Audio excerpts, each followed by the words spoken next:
Okay, cool. We're live. Hello, everyone. Hello, Hi. hello, hello.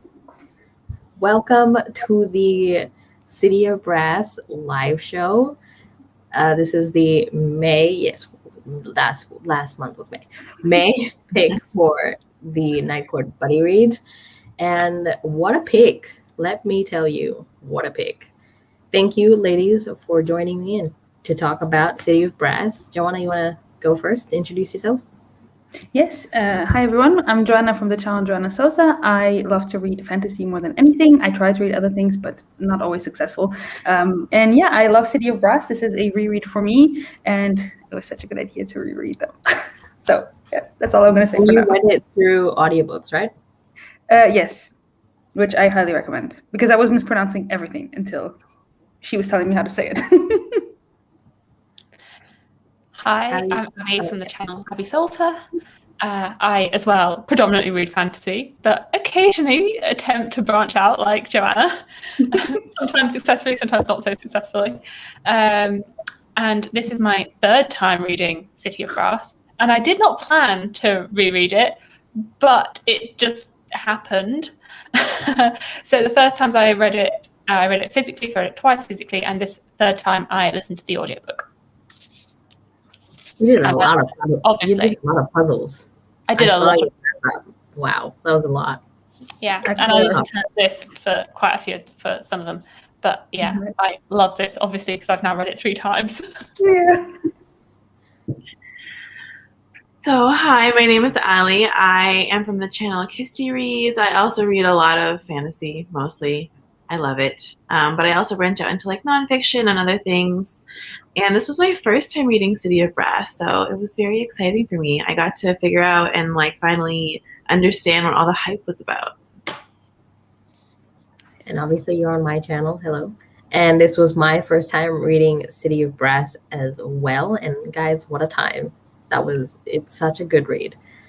With that, your ratings. I know Abby's rating and probably Joanna's rating. Yeah, but I'm interested in Ali's rating. I gave it a 5. I gave this one a 5 stars. I thought it was really, really good, especially for like a first, I think it was her debut novel. I was really impressed with what she did with this novel. I agree. Yeah. I gave it a 5.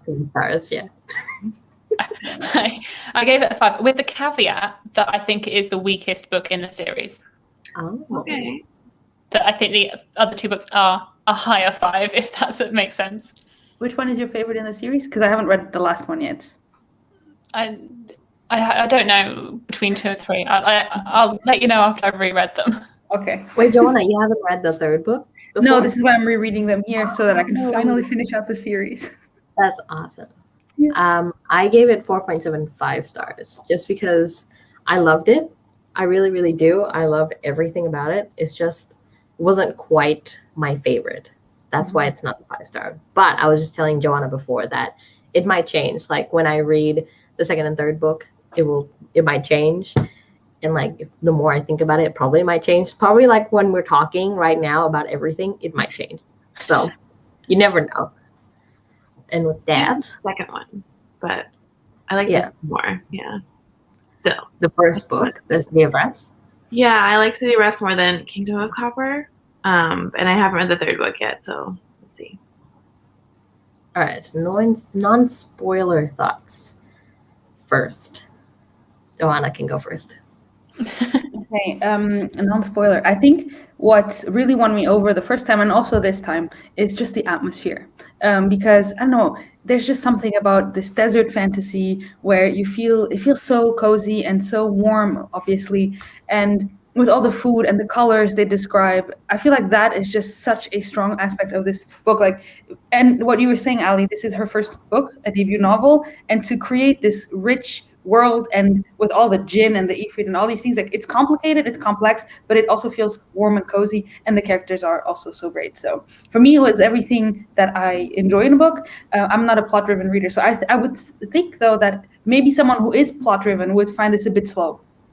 I don't know if any of you are more focused on plot, because I feel like we spend so much time with the characters. There is a lot that happens, but I know I just love everything. That's just like how it makes me feel when I'm there. So yeah. Now, funny you mentioned plot because I was reading it. I was like, what's the plot of this? Yeah. Is the plot? But like, I didn't mind it because I'm a character-driven reader, so I wasn't like bothered by it. If they were literally just sitting in the desert staring at each other, I'll read it. Like, Which it's fine. literally happens. But I guess you can sort of see where the plot might be heading. Yeah. Now. Yeah, for sure. And like I 100% agree with the atmosphere and like how there's different tribes, and each of the tribes are like, they kind of mimic cultures presently. Like Turkistani is like, Turkish people, and then like Agnivanchi is kind of like Indian people. So it's like they take each culture and they put it in the that, and it's so cool to see.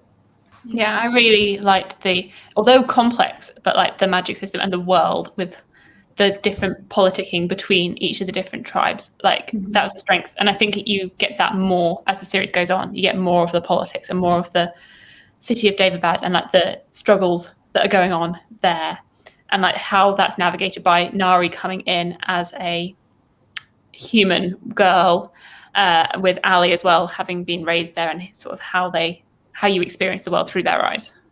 Mm-hmm. I love and with that being, go for it. I was just saying that I love the magic system, so I agree with Abby. Yeah, like it's like you said, Joanna, it's a debut, and the way she delivered that like all the information is like really, really good. Normally, at least for like a person just going into adult fantasy or writing adult fantasy, they tend to go towards more info dump. But I didn't think that was the case for this one. It was like she dropped like hints of stuff along the way throughout the book, and like also repetition of certain parts of the history as well. So it's good that we get that repetition so we don't forget it, but it's not too much that I think it's well balanced. I think it's well balanced because you have Nari coming in as someone who doesn't know anything, and you have Ali and Dara who do know things.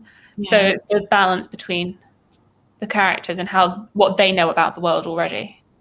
But like with Joanna, I really love the food references in it. It's just so atmospheric. Like you feel as though you could be there, and it makes you just want to try all those recipes and what they're eating. I'm like, I want to eat all this food. Have you seen the video Jessie did? Yeah, where she recreated the recipes. Yeah, that was so I'm gonna have to give that recipe a try. Yeah, 100%. It looks so good. Oh my gosh. I know when I was reading, I was like, this just reminds me of home. This is so nice. It was really I cool. felt like a familiarity to it as well. Like just even the magic felt familiar, and like I'm not from that part of the world per se. I'm like, but all the food and all the cultural references felt familiar. Like it just, I think that added to the atmosphere and the coziness was that everything just felt kind of familiar, but also like new with all the magic and with the different ways that the Jinn and the Urfit were like, versus what like we have learned or what I have learned about that kind of lore. I really liked the lore and like learning more about Jinn and Marid and Ifrit and the different beings and that sort of the Middle Eastern take on fantasy and having that inspiration interwoven throughout it. Like it's very different from a Western fantasy, and I really like that. Yeah, very refreshing. And I love the adventure. I mean, I know like there was parts of it that were really just in the desert, but I loved those parts. That was probably the most interesting and fun of it because it was just so adventurous and you just didn't know what was going to happen next. And I wanted that part of the book to be longer too because I was enjoying myself just looking at all the different creatures that were just around. And like with the Ifrit, there wasn't much that we saw because I know it was like I think up to 150 pages or something that they were in it, right? Like that happened. So like I wanted to know more about them. It was really cool. I think that's what she does well. Like with the world building, you get questions, but you get some answers, but you also get more questions as you're trying to puzzle it together. And so you keep wanting to be like, I want to know more about the world. I want to figure out what's going to happen. Like all the idiosyncrasies and the intricacies of it. Yeah, because that's me right now. Like I have some of my questions were answered, but then I have a lot more questions because I know all of you have already read the second book. I haven't. So it's like, I want to know more about the world and what is going on, especially that ending. Also, like the library aspect of it, where they go and discover all these like ancient scrolls. I'm like, can we do more of that? I want to discover all of the ancient scrolls. Oh yeah. Can I go read them? Yeah. What just happened? You okay? Sorry. Just give me a sec. Talk some about yourself. Oh no. I hope she's Sorry. okay. I agree that and also the healing. I don't know, everything about it was just so. I don't know, it was just like you just felt so cozy reading it, you know. Yeah. And the characters. I just love the characters. You know, Like Ali and Dara and Nari. I just love them all. Like She did a great except job. for maybe Gassan, stupid Gassan. But you I know, wouldn't everyone say it. was I supposed to- really enjoyed reading from all of their perspectives. It's not as though I had a perspective that when you get to a perspective, sometimes you're like, oh no, not this character again. I didn't really have that with this book. Like I enjoyed all of them. I had that a little bit with Ollie, only because I was much more invested in like Dara and Nari and what was going on with them than Ollie. Because his was more like it wasn't as adventurous, I would say, as their perspectives. And so their perspectives for me were much more exciting. It wasn't that I hated his perspective, it was just that I looked forward to Nari's perspective more. I can understand that, especially in this book. Yeah. Yeah. Yeah. And the next book was equal. Sorry, go ahead. Oh no, sorry, you go ahead. I was just saying in the next book, like the perspectives like of interest for me were equal. So Yeah. I'm currently in the middle of Kingdom of Copper, and it's just I always want to keep reading. And I had this with this as well. Once I was a few chapters in, I just wanted to keep reading. And that is just such a good sign with the book, you know, when you're not like, oh yeah, that book. No, I just want to. And I think with these books is that I'm reading it and I'm so engrossed that you sort of forget what's going on outside of the book. The book is everything. And then you're reading and you're like, I never want this book to end. Like you want to get to the end because you want to know what's going to happen. You want to see what's going to happen next, but you also don't want it to end because then it's over. And I feel like that's the best sign in a book where you don't want it to end, but you also are racing for it. I completely agree. I have that, I think, with the series now that I'm finally getting to finish it. So I don't want it to end, but I want it to end, but I don't want it to end. So it's weird. Sorry. I don't know what happened there, so I moved to the bedroom. Okay. But yes, I don't want it to end either. Nice. More political. Same. That's good. Hello, Lana. Thank you for joining. Hello, Sam. Thank you. It really was. She did a great job. So creative.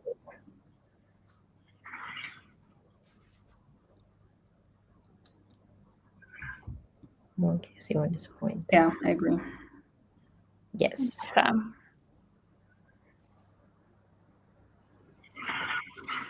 Yeah. Mm-hmm. Yeah, I'm like restraining myself to pick up Kingdom of Copper because I need to read something else first.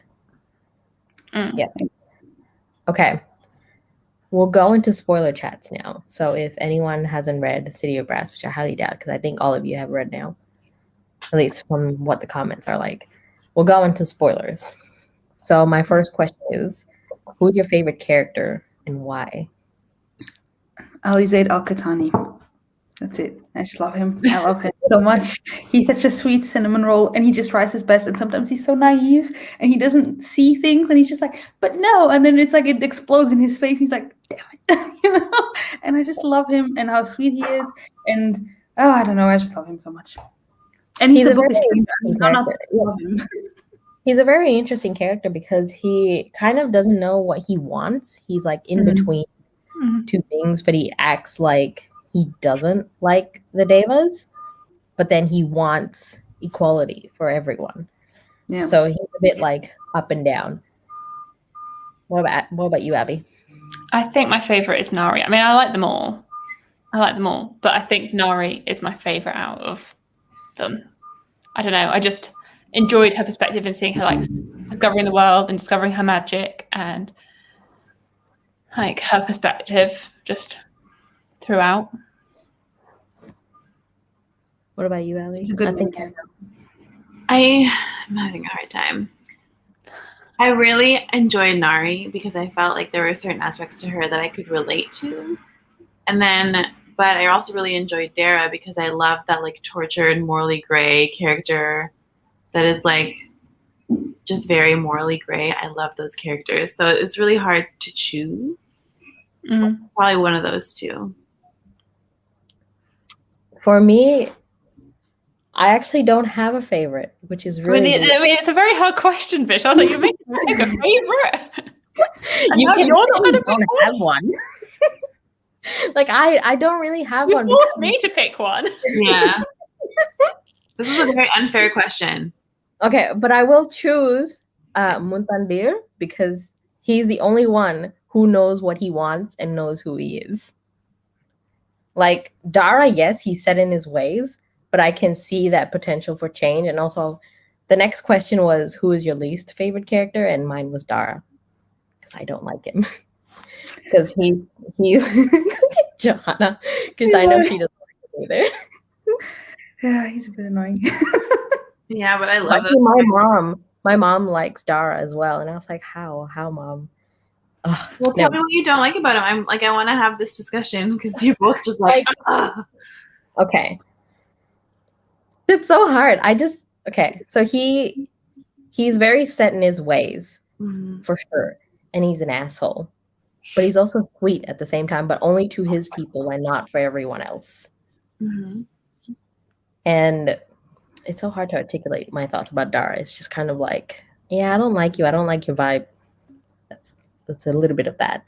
Yeah, definitely.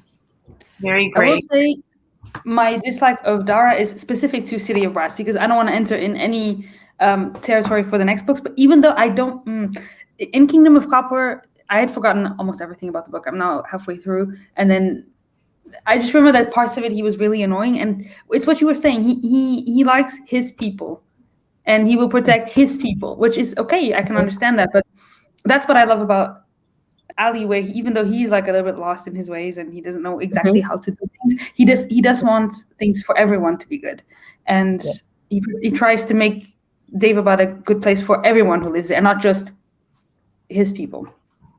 Ali was my least favorite, so it's funny that he's your favorite because I found Ali really annoying and very much a religious fanatic, and just too idealistic and like too naive, and characters like that to be annoying. But that's the thing, though. I could say the same for Dara as well. I guess it's how you perceive what traits you find annoying or like too intense, but. Because Ali is one side of the spectrum and Dara is on the other side of the spectrum, and they butt heads. So it's really hard to love either of them. I have a love-hate relationship with both of them.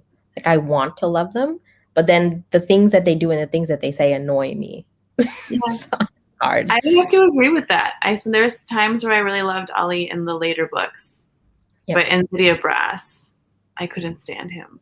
That makes sense. Yeah, I mean, it's hard to talk about in some ways when you read them all, because I definitely feel as though my perspective on the characters changes as the books go on, and that there's definitely like the characters in City of Brass, and then there's the characters in the other two books, and like seeing how they definitely grow and change. So it's a bit tricky to think about what my feelings are like whilst reading City of Brass. And I think when I read City of Brass for the first time, I was like full on Team Dara. Yeah. I was like on the Dara train, whereas now I have a bit more perspective, and now you can sort of see his overly possessive tendencies, and how he isn't necessarily the best. Yeah, I am interested to see though his arc or his backstory. I'm interested to see that because I know a lot of you like.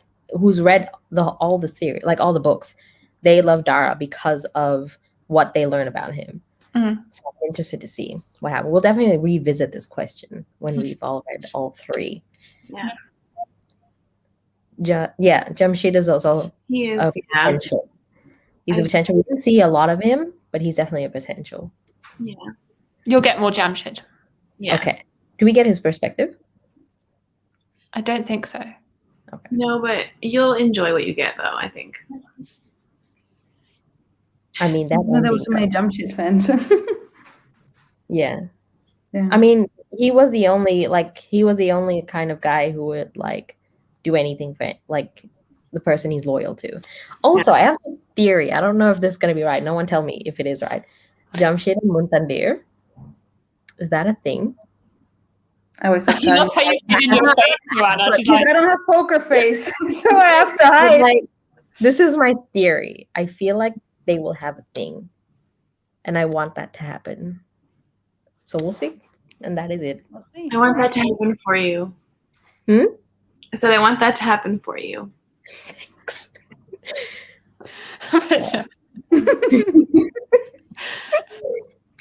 I should have done that in all of the Faithful and the Fallen discussions when everyone was voicing their theories. I should have been like this. Yeah, sorry. I usually use my glass clean thing to just like hide my face. Yeah, see, that's the thing. Like, I need to learn more about Dara in order to like sympathize with him. But you also don't have to, right? Like you can just dislike. I think that's what makes it so good too, is that like it's like there's things about each character that you could like love or hate. And she does the like complexity and nuance of a human being, I think, so well that it's not just like the bad character and the morally gray and like the good. They're all kind of gray. In between, yeah. They're more gray than others, that's what I really loved about the characters in this book. No. His sister name is Zainab. Yep. Yes. Wasn't a massive fan of Dara either, yeah. Yeah. I mean, Dara has his faults, but yeah. Ali was like naive in certain parts. They all are equally as good as each other. Yeah. And I like that. Yeah. Which I love that she took time to develop all of her characters. It's not just Nari and or Dara or someone like that. All her characters are so fleshed out, and we can talk about all of them. Where with some books you can say, "Oh, but Nari is the main character, so I can only talk about her because she's the only one that's actually a personality." And I love that about these books. They all have their personality, even the ones that you don't get a lot of page time with, like Jamshid. He's some people's favorites, and he doesn't even have a perspective. At least not in this one. So. What do you think about Nazreen, like the assistant to Nari? I have complicated feelings about her. Mm-hmm. I was very suspicious of her. Like, I feel as though she wants the best for Nari, but I don't know if she's necessarily always going about it in the best way. I think she wants the best for Nari in the Deva way, like their culture, their way. Yeah. Yeah. Yeah, for sure. The other question I was going to ask is, did you struggle with the world building? It's mostly for Ali, like when you first read City of Brass, because I know you guys are okay with it. But for what was your experience when you read it the first time, like the world building? Because I know a lot of people have told me that at first it was really confusing. Did you guys also have the same thing?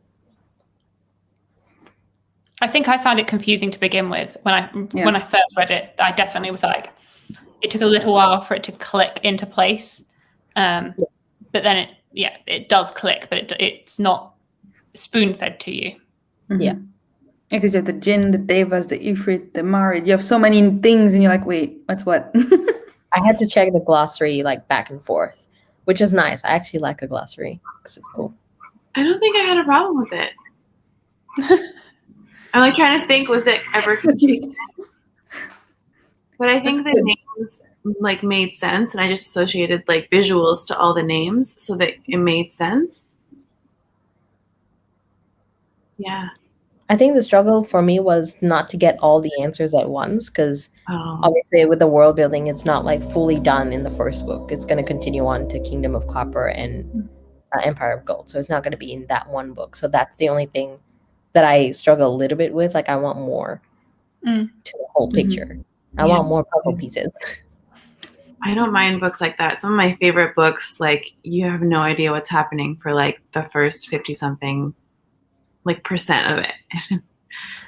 So I didn't find it confusing. I think I just knew that I would get it eventually, and I didn't think of it as confusing. I was just like, oh, I wonder what like this is. We'll find out. Yeah.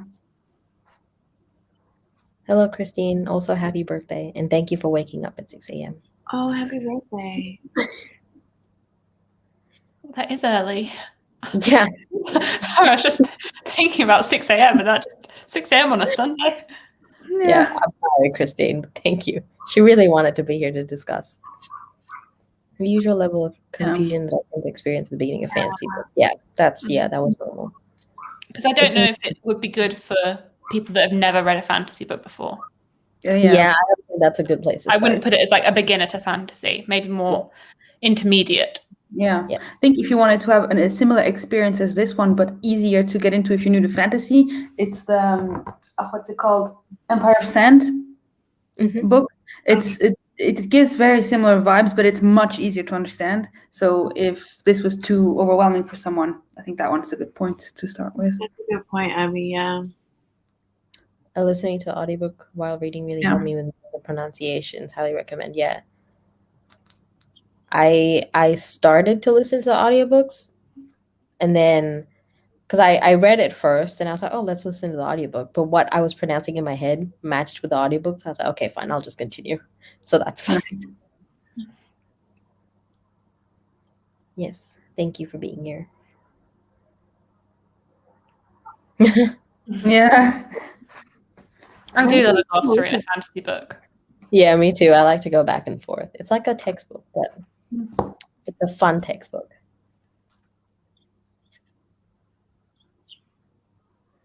Yeah. Yeah. Yeah, I think but it's so not that simple when you've experienced trauma. Yeah, Sure. Like the book I'm reading now, Muse of Nightmares, also has a similar thing going on as well. So she's such an interesting character too, though. I mean, I like in that book, I hated her because she was so mean, but like she's such an interesting character. She is, yeah. I think like almost 200 pages in. I still hate her. Yeah. Is this another book that we've all read? Muse. Have we all read Muse of Nightmares? I'm currently reading it. I'm currently reading it, yeah. I have read it though. Have you read it, Abby? Yeah, I've read it. Okay. Started this physically, then switched to audio like 10% through and found it way easier to understand on audio, yeah. Plus it was like a real deal being told to me and I loved it. That's the part of the atmosphere too. Like it was really, really like fairy tale-esque with the descriptions of when they first entered the city and like how the brass looked and all the I don't know what it's like people on the brass. Yeah. Like they've inscribed it with people on the thing and the Shedu, the lions on it as well. That was really cool. That scene with Dara and the Shedu, that was cool. So cool. I'll admit that. There's a lot of questions with this, especially with the ending. We'll go to that. I think I was talking to you about it, Ali, yesterday. That the ending, you said it made you feel good about everything. The epilogue, yeah, I was like, oh, okay. But then I definitely still wanted to read it proper. How? Why did it make you like okay with it? Because I wasn't okay with it. Well, I didn't say I was okay with anything. I just said it made me feel better. How though? Made me felt so confused. I was also confused, but I felt generally like a happier person. I think the way it ended and the way like Dara died and everything, I was just like, what? But I also really liked Dara, so I didn't really want him to die. I felt like that was really premature somehow. But then I was like, how is she going to pull this one off kind of thing? Or like, what are we going to do now kind of thing? And then the epilogue obviously shows like Dara not being... having the potential to not be dead. I was like, wait, my book? I was like, shit. It shows him coming back or whatever, and it also shows like other aspects that made me feel better, but then also made me really want to read the second book. So the epilogue for me just made me more excited and made me like happier, but like not that I was necessarily okay with the ending or like happy with the ending, but just happier. See, that's the thing. I didn't even think of Dara when that happened. I was like, how is Nari Manize? Like, how? So that was like my confusion. I didn't even think of Dara. However, when I was reading the beginning, I did tab down here where when Ali and Muntadir was down in the tomb with all the what are they called again? I forgot. The relics. Wait, Yeah, all the The Nara dead. yeah, them. And they said that they can bring their own kind back. So I already had that like inkling that Nari might do that, but it didn't happen in this just yet. So I'm thinking that'll happen in Kingdom of Copper, and I'm thinking that'll happen because Dara. So that's interesting. Is the main character. Well, I can see where you, from what you said, I can see where your confusion stems from. But I don't want to say anything. No, this is Joanna's way. No. Yeah, so definitely, when I was rereading this ending this time, it made me realize that there are quite a few hints of things to come. Like there's lots of things like put into like the last chapter and the epilogue, and I was like, I mean, my face was like, oh, I can see these things. These are all the little hints of things. Nice. Also, Christine, I know you weren't here before, but I don't like Dara. So do with that what you will. Do to find Dara interesting in a similar way to the way I found character in Muse of Nightmares interesting. But I actively dislike the character in Muse of Nightmares from the start, whereas Dara. Okay. I agree with you. Yeah. Because I'm also hating that character in Muse of Nightmares. Yeah. Still. But I'm interested to see where she's coming from. And I can see that a little bit now where I am. So it's complicated. Emotions are complicated. Yeah. I think I could see where Dara was coming from somehow, but I couldn't see where the Muse of Nightmares character was coming from when I read it. So yeah. What do you think about that? What do you think about that last scene with Jamjid and what Kaveh is going to do but doesn't do? Like, I was confused. Like, how does he have that ability? How did they hide him? And like, is he if Nari is the daughter of Manize, or she is Manize, like, is he the son or the brother of Nari? Like, it's very confusing. Yeah. But that makes sense. Joanna. I really want to read it more. I was like, what is it? I have to know. Right. So watch me just put down Muse of Nightmares and pick up Kingdom of Copper. Do it. Well, finish Muse of Nightmares is really good, and then pick up Kingdom of Copper. Yeah, I already changed my whole TBR for the month to fit Empire of Gold on it as well. Yeah. See, I was planning to do. I'm doing a themed vlog now, and after this themed vlog, I was planning to do another themed vlog for next week. So I guess that's not happening for now because I want to pick up Kingdom of Copper. Then do a themed vlog of Kingdom of Copper. I'm gonna have to get another puzzle out. Puzzles. I want to do puzzles. My YouTube channel is going to be changing. It's going to be books and puzzles now. And then we can do a featuring with books and coloring, and then you take one of my colorings and you make it into a puzzle. Yay! Wow. We should do one of these live shows where one of us is like coloring and one of us doing puzzles. We're talking about it. Nice, we should. I just don't really know how to film the puzzle. Like, I don't have a setting where I can like put my camera over the puzzle. Ooh, or maybe we can all do like sort of a recreation of a dish from it, and then we'll eat while we talk. That's like what Jessie did. Yeah. So you can't like hide if you get food down your face. That's the fun of it. When Nari first ate it, she didn't care. Why should we care? Seriously. Coming from a culture where history told orally, it made me feel like one of the elders was telling me a story. See, I relate to this because whatever I learned from my culture, the Indian culture and all the myths and stuff, my mom tells me the stories. Yeah. So I definitely can relate to that as well. Yeah, that's nice. This made me want to read P. Jelly Clark's books. Yeah, same.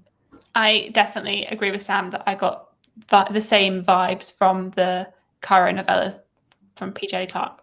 And I feel as though knowing a bit of the the culture, or the Mara Jinn, knowing those terms and what they meant helped when I read those novellas, because those novellas don't really go into the world building. It's like, because they're so short. Mm-hmm. But yeah, I want more of this setting in fantasy books. I felt the same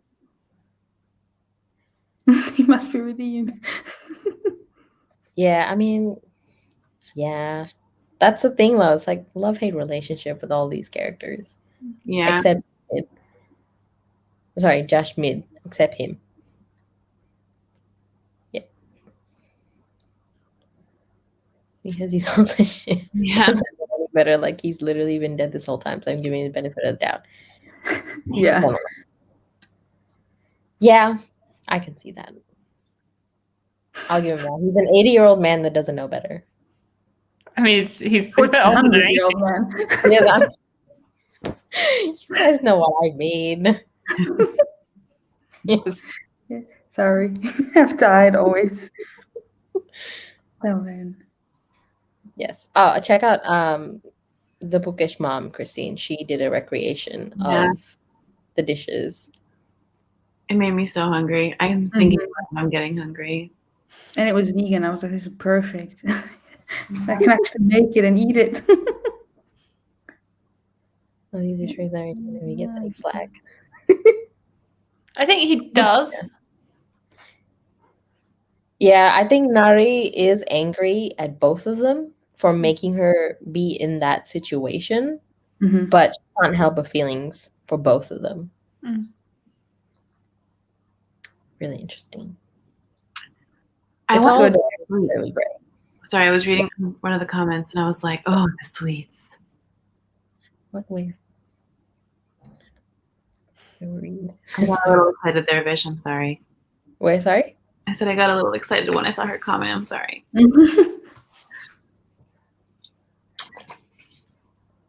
Yeah. One of my so what do you think about the ending with him falling in the water? Ali falling in the water? Yeah. And what happened after? More like what happened after him falling in the water is not that spectacular, but like he has an association with water for sure, because when he got stabbed, he got healed by the water. Like, yeah, Nari helped heal him, but then the water was also assisting him. And then when he fell into the lake and became possessed, but they chose him. It was really interesting. Do you find out about all this later? I need to know. Okay, good. As long as my questions are answered, I will be happy. Yeah, I think so far all of your questions will be answered in the second book. Good, because I have a lot of questions.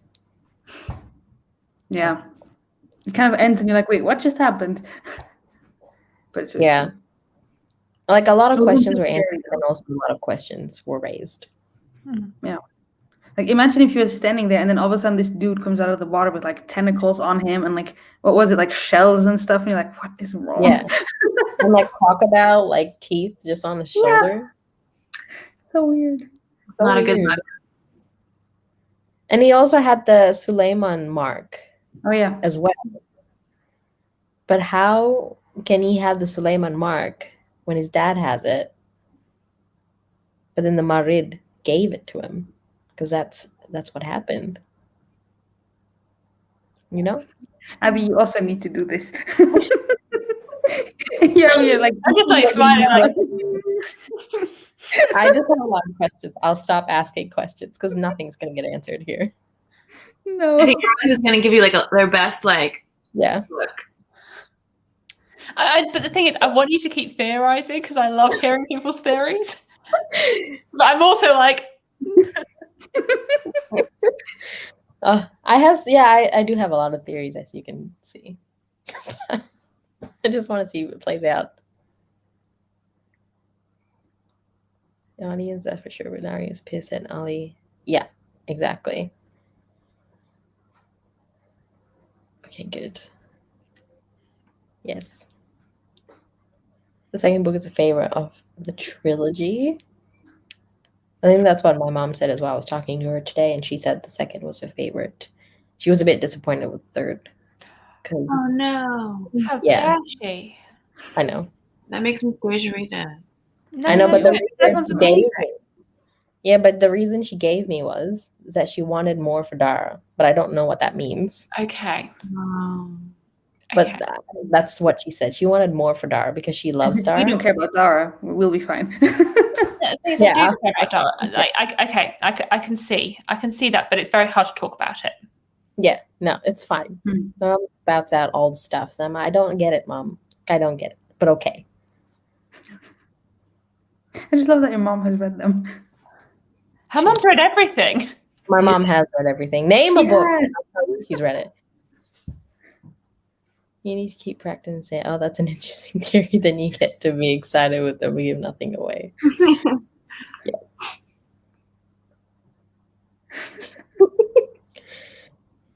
No, more for Dara.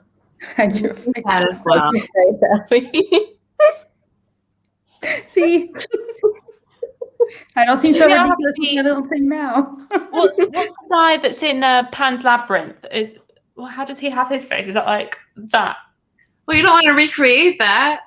Well, I mean, it hides my face, doesn't it?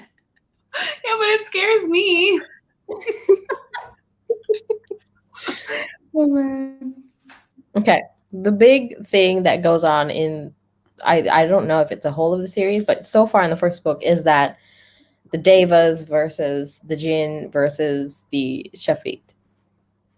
That is like a very conflicting thing because everyone wants different things. Shafit wants like freedom, they want the Jinn to go to hell. But then the Devas are kind of like, hey, I'm the superior people, like get the fuck out.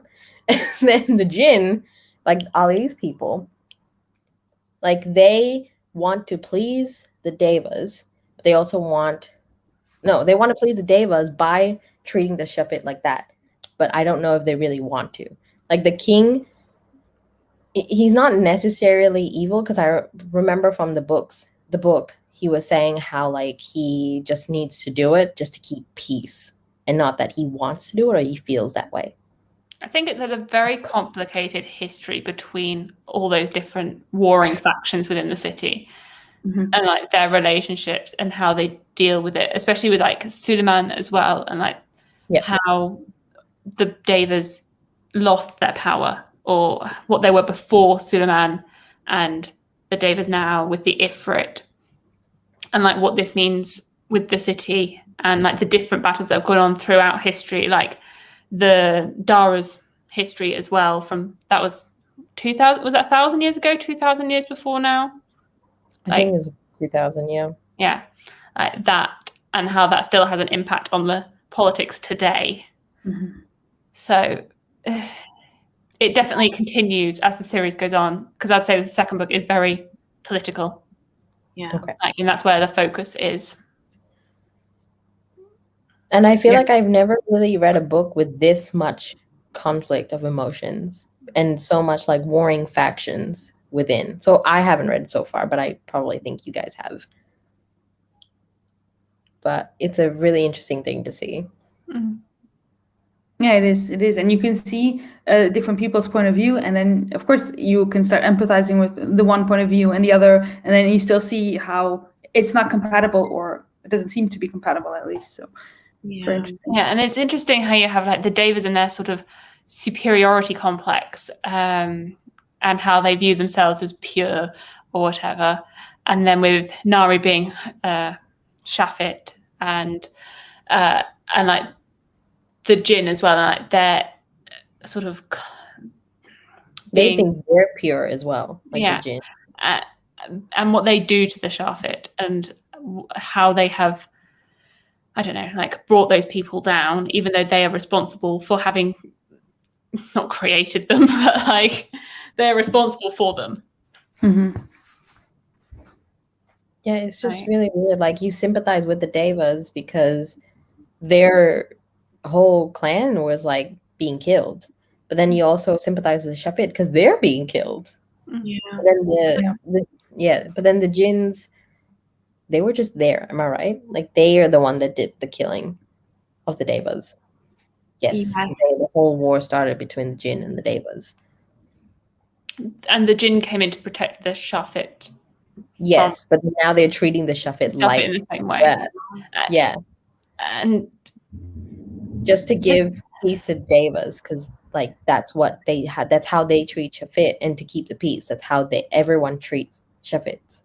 And he's just like, I want the Shafit to have like a life, and it's like, but they can't leave Devabad because they have Deva blood, but they are just living in a sort of purgatory whilst they're there because they have no rights and they have no power.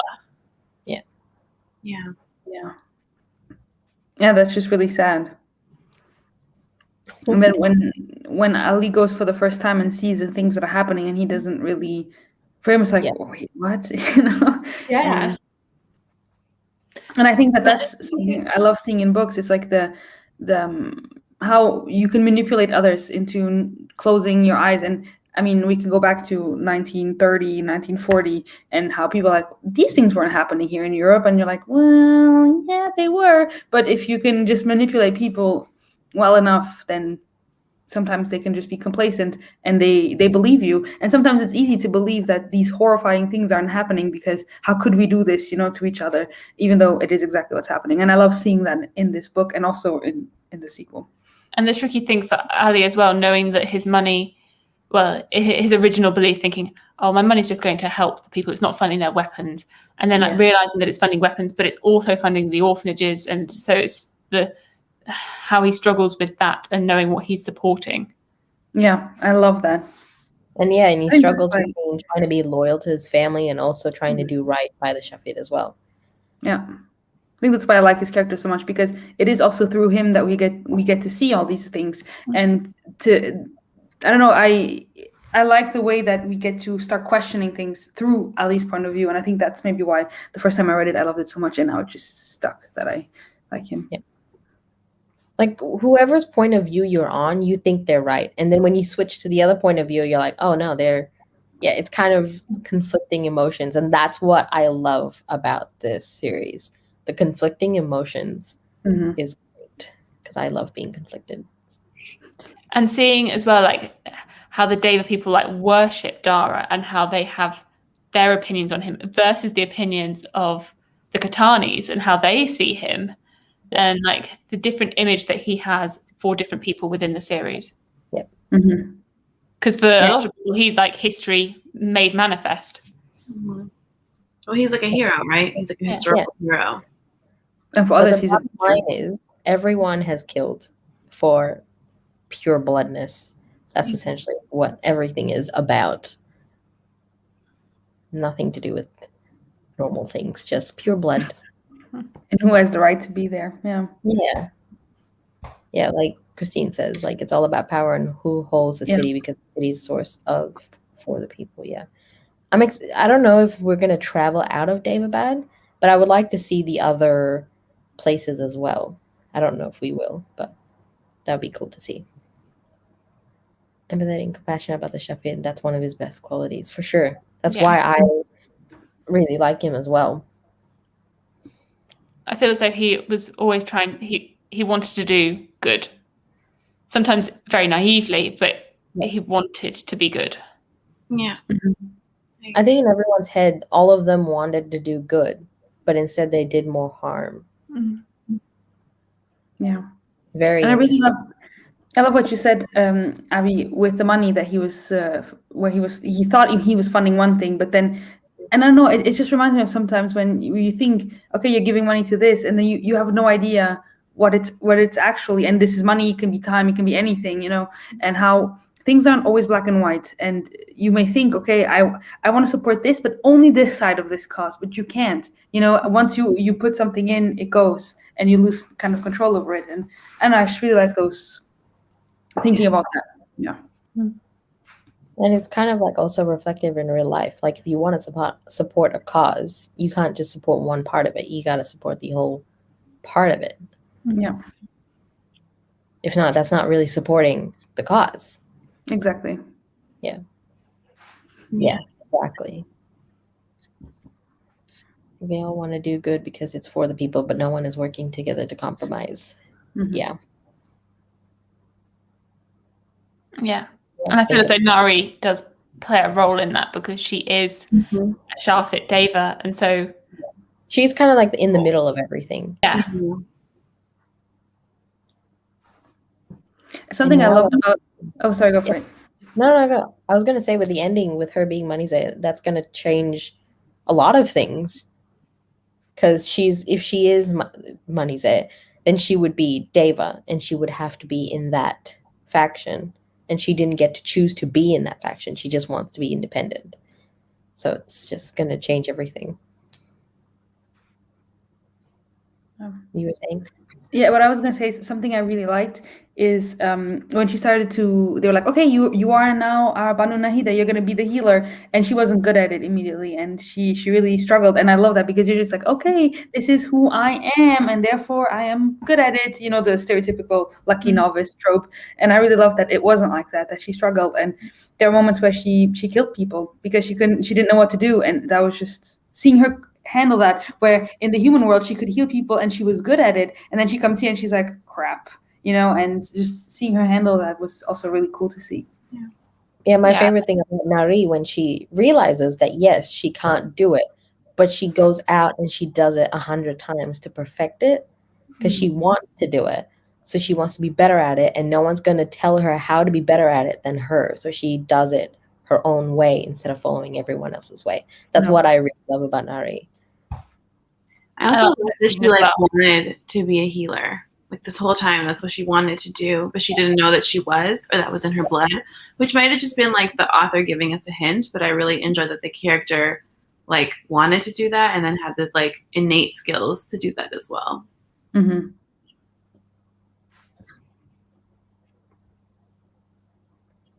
Nari being Banu Nahida is so interesting because that was her mother's role when she was there. So it'll be interesting to see how she's different than her mother. Yeah. Yes, love that they all want to do good because it's for the people. Oh, I already said this, right? Sorry. Yeah. You were going to say something, Abby, don't know? Oh, it's just that I liked that scene where she's practicing on it's banana, isn't it? The banana peel. Yeah, she's banana peel. Practicing. Like, it felt a bit like a training scene. That's why I liked it. It's so cool. I love training scenes, but not Rage of Dragons amount of training scenes. But no. I did like the training scenes, but there was a lot. I will agree. There were a lot, yeah. Yeah. This is a really, really good book. Like, like critically, it's a debut. She wrote it so well. There was no info dumping. She did it very well. Characters are well fleshed out. We get multiple POVs. We get to see everyone's side, and the conflict that we just literally were talking about, like so much conflicting emotions, so much pain and suffering and war, and no one knows what is right because they think what is right, but that's not the case. And it's going to be so interesting to see how it all plays out to Kingdom of Copper. And I'm excited. I'm very happy you had it as your book pick, Fish, because I want everyone to read this book. Yeah. Well then.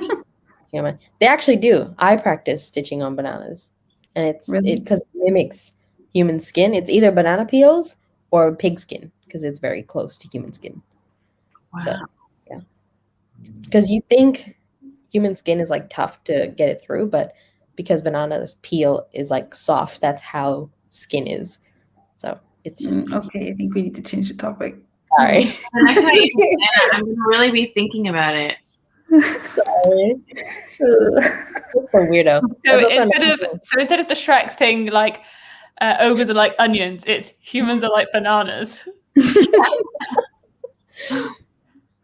Sorry, it's just that was another thing that I really loved about the healer aspect because I used to study science, so it was really interesting to see that in here as well, but like in a magical form. It feels like she really did her research. Mm-hmm. Yeah. And it was cool when she was in Cairo still that you got also what was happening in the, let's say, human world, you know? Yeah. With the French coming and taking over and stuff. So. Yeah. That was really cool. I forgot about that. Yeah. That was really cool. This book is just cool, guys. Thanks. Yeah. For everyone who voted for this. I just realised it has the quote on the front is from Laini Taylor. Oh, it is. Is it on your copy, Vish? No, mine doesn't have it. Sadly. I have here the But- US one, and it has it. Oh. Baba here said it on the back. For me. I've got Senator here on the back, but the one on the front for me is Laini Taylor. Ah, okay. Yeah. Maybe she Because you're reading Laini Taylor now. Sorry, Ellie?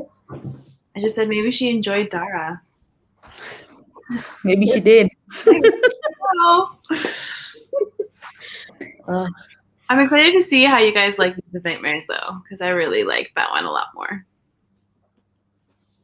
I'm interested with Muse. I need to continue reading. I'm reading too many things at once. This readathon's kicking my ass. I just want to be Muse, guys. That's all I want to do. We will. Don't worry, we will. I'm so interested in seeing what the leaderboard's like tomorrow. Even though I've not been doing very well, but I haven't been doing well at all. But I haven't. People are doing well, but not me. That's all that matters. That at least our team members are like rocking it. We're here doing live shows when we should be reading. Oh yes. Have you guys read Smoke and Bone? Daughter of Smoke and Bone? Yeah. I have not. I have not either. Definitely after if I finish this, I'll definitely continue on to Daughter of Smoke and Bone. And surprise, my mom read that as well. So I If you have do, to let ask. me know because I need to reread the second one to finally finish the series. Same story as this one. So Okay. I'll put that in the poll because I'm gonna put a poll in the Discord again for the next series we'll be reading. Okay. So I'll add Daughter of Smoke and Bone in that poll and see if it wins. Because Because if we all like Laini, sorry, not Laini Taylor. If we all like Laini Taylor's writing, we might as well continue on. I was gonna say S.H. Okamoto, but I was like, we're not talking about that. But she is. You posted on the Discord, Abby, that she's creating a pirate fantasy. Yeah. Her new book is a pirate fantasy with enemies. Well, I thought it's like enemies to lovers, but extreme style. Because I think on her post that she put on Instagram was like, I'll just find it again. I like the sounds of enemies to lovers, but extreme. Okay. So someone asked, is there going to be like a love interest? What's the kind of situation in it? And she wrote, is drunken mishap to lovers, to enemies, to reluctant partners, to lovers, to enemies, to criminal allies, to lovers, to enemies, to I swear this is the last time, to lovers, to enemies, to I will chain you up in a locked chest and hurl it into the sea thing. Oh, yes, give me all that. I am keen for that. But I mean, who knows when it's going to come out? I think she said it was like over 100,000 words now. So she's definitely written a lot of it, but you can take her time, create that masterpiece. When you're all reading Kingdom of Copper, we have a live show for that one as well. Yes, I am reading Kingdom of Copper in June this month. All of them have already read Kingdom of Copper. I will reread it probably. Blacker. Oh, okay. I thought you already did. Sorry. No, I haven't yet. All right, me and Abby will be reading Kingdom of Copper. We'll definitely have a live show as well. Probably at the end of the month, at the beginning of July. We just need to sort out the date, but there will be one, and it's all our faces will be here. So look forward to that. Is it adapted? We all need to buy those things, that hide our faces for, especially you guys, if you haven't read the final book. I'll just slowly merge down. Oh yeah. All right. I don't know. I haven't. I feel like I'm not very aware of what's being adapted until it's adapted. I feel as though when they announce things, they're like, so and so's been optioned, and I'm like, yeah, but is it ever going to happen? Mm-hmm.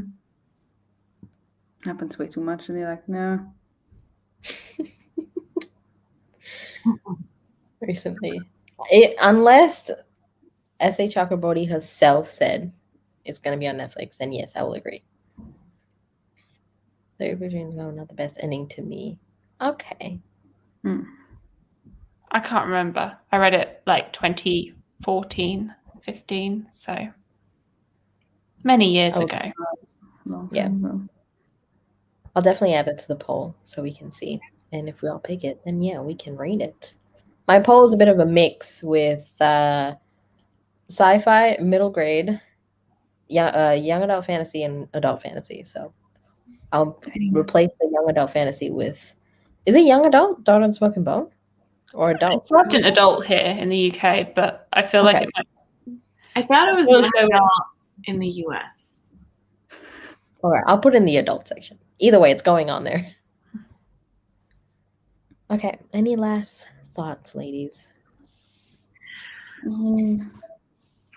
Loved it. Yes. Loved it. Loved it. The end. You're like that gif of Lady Gaga just saying like, amazing, show-stopping. That. Those are my final thoughts. If I could just insert GIF here, it would be great. Yeah, I don't know if I can do it. Oh God. No, I agree. I think it's awesome. Ooh. Okay. I guess it's one of those ones like the video that I did ages ago, which was like shelved in adult in the UK, but is YA in the US. How does that happen? Are the UK rules perhaps more strict than the US ones? I don't know. I mean, our drinking age is different. I feel as though I think Daughter of Smoke and Bone is sold by Harper Voyager, which is the same imprint as this, and they only sell adult. Oh, maybe that's why. I don't know, but I feel as though it's a bit. I mean, I read this years ago, but I wouldn't class it in like the same way as like the Hunger Games as YA. Like it, Definitely not. It's definitely a lot more adult than that. I don't know. Yeah. It's definitely older. And it's more complex. The characters are all in their 20s, aren't they? In Daughter of Smoke and Bone. If I'm not mistaken, or like late teens, like 18. Yeah, no, they are in their 20s. I think so, yeah. And it's complex. I don't know. I don't think that this is the book. If you have like a 14-year-old, you're like, read this. You know, you wouldn't think of it that way. So. Okay. Bye, Sam. Carson City. You have to let us know what you think, even though you already have, but like later on, you know? Later on in the book, things get spicy. Or wild. Both. Is she? I have no idea. I thought she was in art school. It was art school. Yeah. Man. Maybe it's new adult. Maybe it was like new adult before new adult. Yeah, could be. Yeah. All right. Thank you guys so much for tuning in and commenting and reading the book. I'm glad you guys loved it like we all did. I don't think there's a negative review so far, which is great. It was a good pick. Yeah, it was definitely a good pick. Credit to all of you who voted, for sure. Everyone's links will be down below. Check them out. They're lovely people, as you just saw, for sure. Thank you, ladies, for joining me. We'll see you again in Kingdom of Copper. Very excited to pick it up. Like, I definitely think I'll finish Muse of Nightmares and then pick up Kingdom of Copper. Excited. All right. Thank you, guys. I'll see you later. Thank you, Mish. Bye. Thank you. Bye.